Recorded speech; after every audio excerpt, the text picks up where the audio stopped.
Welcome back to OpenLine. We're talking about the Metro Police Department. We have with us James Smallwood. He is the president of the Fraternal Order of Police. A lot of topics on the table. I promised to get right to the phones. And let's go to John. Hello, John. Yeah, hi. How you doing? Hi, I support the police and what y'all doing. I think it would help a whole lot if you made it clear what's going to happen to a person, regardless of race or color, that's carrying a weapon and is non-compliant. You know, I mean, that seems like the root of the problem we're having.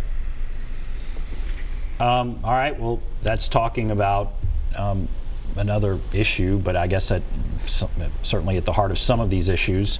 What do you have to say to what John just said there?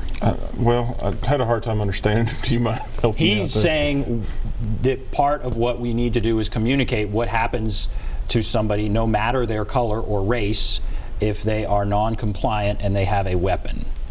Well, you can talk about the training or whatever you want to talk about there. I think that you're saying to communicate to the community what happens. Well, I think that it should be very evident, and if it's not, I mean, if you are in a confrontation with a police officer and you have a weapon in your hand, no matter what it is, you need to get rid of that weapon. That should be the first thing on your mind, and if you don't avail yourself of the first opportunity to do that, it's likely the outcome is not going to be a positive one, and there's nothing that we can do to change that.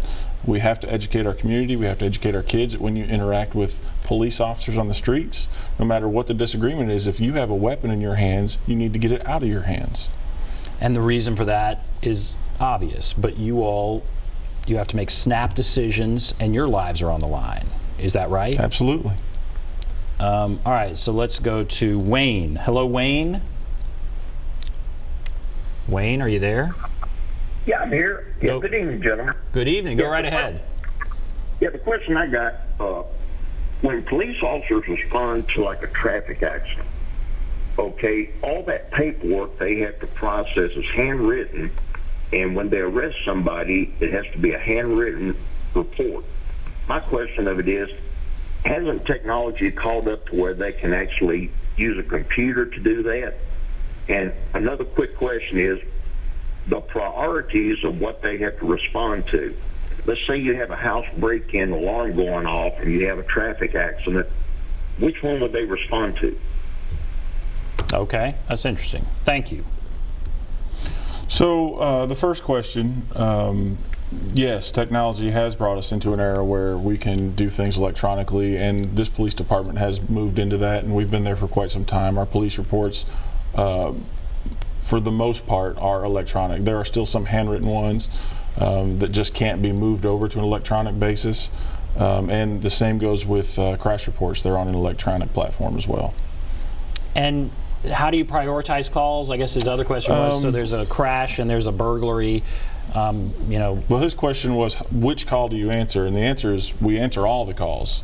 We don't dismiss any call until we've answered it, and then we investigate it and find a conclusion. But we do have to prioritize calls. A barking dog is clearly not as important as an aggravated assault or a robbery, and we have a limited and finite amount of resources, and we have to deploy them where they're most important. And that prioritization is done where and by whom and how?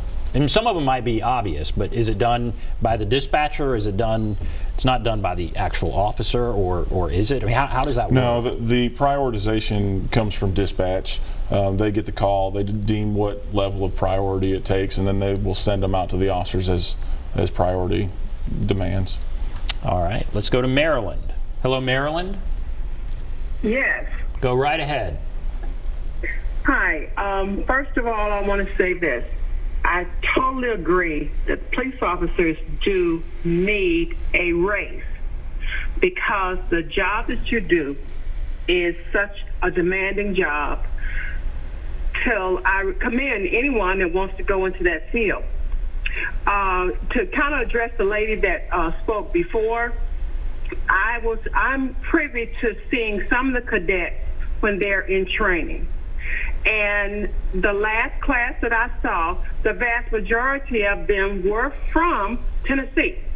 They were not from other areas, even though there were some from other areas. But my question is this to your guest. When there is such a big problem with the blue code of silence. This is what I feel like messes up the attitude and the rapport between the neighborhoods and the police department. If the police department will come forward and say and speak up when you all know that some of your officers are not doing what they're supposed to do, instead of trying to cover up when you know that they're doing wrong, that's going to put you so far ahead as far as being in the positive as far as the neighborhood.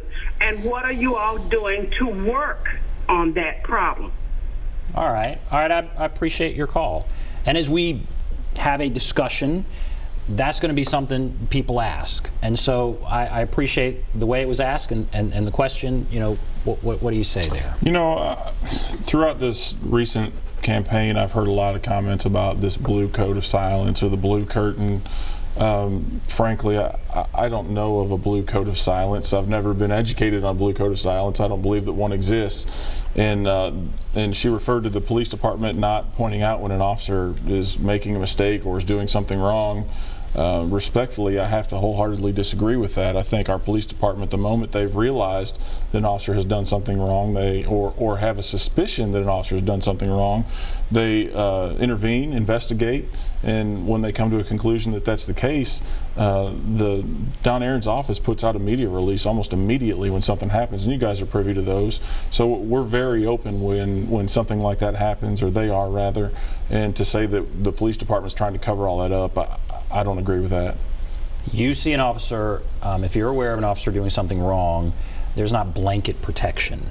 You're quick to call it out and say it as you see it. Is that right? Oh, absolutely. And I think if you look at the police department's history, even just in the last 24 months, there's been officers who have seen something wrong and have pointed that out to either their supervisors or somebody that has the authority to investigate, and the department has stepped in and rectified that, whatever the case may be, and the situation is handled, whether it be through the disciplinary process or that person just decides this job isn't for me and they leave.